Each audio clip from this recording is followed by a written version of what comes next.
This channel's content is strictly for educational and informational purpose and does not endorse or promote any form of violence, harm, illegal activities, self-injuries and communal disharmony. অধীর বাবু, এই official cold official police revolver সেটা এখানে কিভাবে পাওয়া সম্ভব? এটা প্রত্যেক জেলা পুলিশের কাছে ইস্যুড থাকে আর ওখান থেকে একটা মার্কিং করা থাকে, যেটা সঞ্জয় আপনাদের ব্রিফিং করছিলেন। অ্যাকচুয়ালি প্রত্যেকটা অফিশিয়াল অথবা পুলিশের যে ফায়ার আর্মস আছে তার উপরে একটা মার্কিং থাকবে। অনেকবার পুলিশ যদি কোনো দূরের গ্রামে যায় তখন পুলিশের উপরে হামলা হওয়ার পরে এই ফায়ার আর্মসগুলো স্ন্যাচিংও হয়। তো এটা হতে পারে যে উত্তর চব্বিশ পরগনার এরকম কোনো ঘটনা হয়েছিল যখন কোনো এটা কোল্ড রিভলভার নর্মালি অফিসারদের ইস্যু করা হয়, ইউজুয়ালি সাব ইন্সপেক্টর। আমি ওই অস্ত্রের ছবি আরো একবার দেখাতে বলবো। আমরা দেখতে পাচ্ছি বিপুল অস্ত্র ভান্ডার। এর মধ্যে তিনটা বলা হলো ফরেন মেড প্লাস একটা কোল্ড রিভলভার বলা হয়, আর দুটো বোধহয় এখানকার কান্ট্রি মেড। তো পুলিশ ওয়েপন প্র্যাকটিক্যালি হয়তো আগেকার কোনো ইনসিডেন্টে কোনো পুলিশ অফিসার তার গাফলাতির জন্য হারিয়ে দিয়েছে, এটাও হতে পারে। অথবা অনেকবার আমি যে জেলাগুলোতে কাজ করেছি, পুলিশ টিম যাওয়ার পরে ওভার পাওয়ার হয়ে যাওয়ার পরে ফায়ার আর্মসগুলো ছিনতাইও হয়ে যায়। সেক্ষেত্রে তো রিপোর্টেড হওয়ার কথা। ইয়েস, সার্টেনলি এফআইআর থাকবে। আর যদি ওই কোল্ড রিভলভারের কোনো নাম্বারিং পাওয়া যায় তাহলে আমাদের স্টেট ক্রাইম রেকর্ড ব্যুরো ওটা একটা যতগুলো ফায়ার আর্মস মিসিং হয়ে যায় অথবা এরকম ছিনতাই হয়ে যায় তার একটা রেকর্ড মেনটেন করা হয়। ইভেন ইন্টেলিজেন্স ব্রাঞ্চ একটা রেকর্ড মেনটেন করে।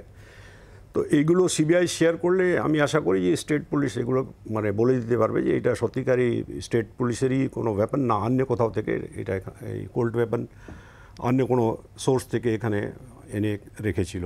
আমি আরও একবার সরাসরি চলে যাব পিয়ালির কাছে। পিয়ালি, আমরা ইতিমধ্যেই দেখলাম যে সিবিআই এর তরফ থেকে যে বিবৃতি জারি করা হয়েছে তাতে এই উদ্ধার হওয়া যে অস্ত্রশস্ত্র তার ডিটেল দেওয়া হয়েছে এবং সেখানে সবচেয়ে সিগনিফিকেন্ট এটাই যে একটি অফিশিয়াল কোল্ড রিভলভার পুলিশের সেটা উদ্ধার হয়েছে এবং শাহজাহানের আইডি কার্ডও রয়েছে। একেবারে আজকে সিবিআই তরফ থেকে যে তল্লাশি অভিযান চলেছিল সেটা মূলত এই সূত্রে যে ইডির অফিসারদের কাছ থেকে যে সমস্ত জিনিসপত্র লুট করা হয়েছিল সেগুলো কোথায় রয়েছে সেই বিষয়ে জানার জন্য এর আগে ইডির তরফ থেকে আমরা দেখেছিলাম সিবিআই তরফ থেকে জেলা পুলিশের কাছে, জেলা পুলিশের এসপির দপ্তরে তারা গিয়েছিলেন যে তারা এরকম কোনো জিনিস উদ্ধার করেছেন কিনা। তারপরে সিবিআই যেটা জানতে পারে যে শাহজাহান শেখের একজন সাকরেদ রয়েছে, তার জানাশোনা সাকরেদদের ডেরাতে কিন্তু এই ধরনের জিনিসপত্র থাকতে পারে যেটা ইডির অফিসারদের কাছ থেকে লুট করা হয়েছিল।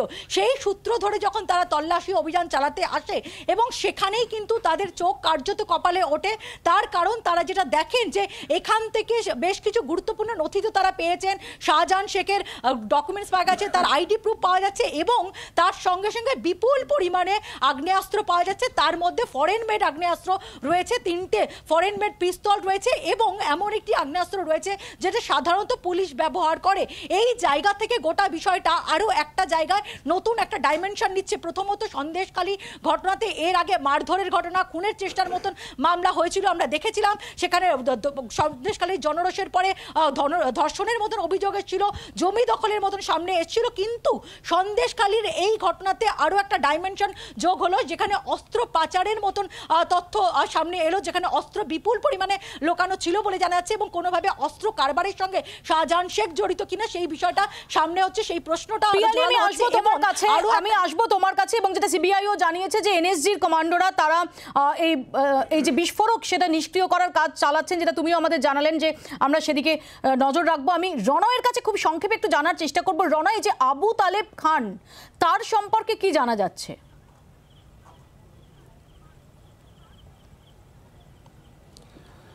দেখো, সিবিআই সূত্রে যেটা আমরা জানতে পাচ্ছি যে আবু তাহের শেখ এই বাড়িতে থাকছে, সে কত বছর ধরে এই বাড়িতে থাকা শুরু করেছে, যেটা সিবিআই সূত্রে জানা যাচ্ছে যে সন্দেশখালী এক বাউরিয়া গ্রামের বাসিন্দা এই আবু তাহের শেখ। আমি যদি একবার ক্যামেরাটাকে ঘোরানোর চেষ্টা করি অন্ধকার এই মুহূর্তে, এই আবু তাহের শেখ কিন্তু একসময় সন্দেশখালী 1 নম্বর গ্রাম পঞ্চায়েতের বাসিন্দা ছিল। বর্তমানে 8 থেকে 10 বছর হচ্ছে এই আগারহাটি গ্রাম পঞ্চায়েতের এই বাড়িতে থাকতে শুরু করে এবং এখান থেকে 15 মিনিট দূরে তার শ্বশুর বাড়ি, সেই শ্বশুর বাড়িতেও কিন্তু এই মুহূর্তে সিবিআই আধিকারিকরা তল্লাশি চালাচ্ছেন।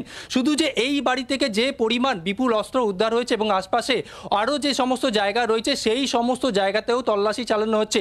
তবে আবু তাহের শেখ কার লোক, একই শেখ শাহজাহানের লোক, এইটা কিন্তু পরিষ্কার করার চেষ্টা করছেন। কারণ যে পরিমাণ তার ভোটার আই কার্ড উদ্ধার হয়েছে, শেখ শাহজাহানের একটা কার্ড উদ্ধার হয়েছে, তাতে করে কিন্তু সিবিআই আধিকারিকরা পরিষ্কার যে শেখ শাহজাহান যে সমস্ত অস্ত্র ভাণ্ডার অর্থাৎ যে সমস্ত অস্ত্র লুকিয়েছিল সেটা এই বাড়িতে ছিল। কিন্তু সেটা কি ইডি হামলার ওপর, ইডিতে যখন হামলা হয় ইডি আধিকারিকদের ওপর গত 5ই জানুয়ারি, তার আগে থেকে ছিল নাকি তার পরে ছিল, নাকি শেখ শাহজাহান গ্রেপ্তার হওয়ার ঠিক আগে ভাগে এইগুলো সরিয়ে দেওয়া হয়, এটা এখন তদন্তের বিষয়। কারণ লোকসভা নির্বাচন চলছে, নির্বাচনে কোনো ঝামেলা পাকানোর জন্য বা অশান্তির জন্যও কি এই অস্ত্রগুলো মজুদ রাখা ছিল কিনা সেটাও কিন্তু তদন্তের বিষয়। তদন্ত করে দেখছেন সিবিআই আধিকারিকরা। একই সঙ্গে আবু তাহের শেখের সম্পর্কে জানার চেষ্টা করছেন, কবে থেকে এই ব্যক্তি এই বাড়িতে থাকা শুরু করেছে, এই বাড়িতে কারা কারা আসতো, শেখ শাহজাহান তার সঙ্গে দেখা করেছে কিনা, তার বাড়িতে আসতো কিনা, তাদের সঙ্গে ফোনে কথা হয়েছে কিনা, অর্থাৎ ইডির ওপর যে হামলা তারপর থেকে যে গা ঢাকা দিয়েছিল এই শেখ শাহজাহান, সে কি এই বাড়িতে আত্মগোপন করেছিল কিনা, এই সমস্ত বিষয়ে কিন্তু তদন্তের। কারণ আশপাশে যে সমস্ত বাসিন্দারা রয়েছেন তারা বারংবার বলেছেন যে আবু তাহের শেখকে তারা সাধারণ মানুষ হিসেবে দেখেছেন, টোটো চালাতে দেখেছেন, এর বেশি তারা কিছু জানেন না। আর এইদিকেই কিন্তু সিবিআই আধিকারিকরা তদন্ত করে দেখছেন এই আবু তাহের শেখ আসলে কার লোক। বাংলার আওয়াজ, বাঙালির আবেগ, জি 24 ঘন্টা।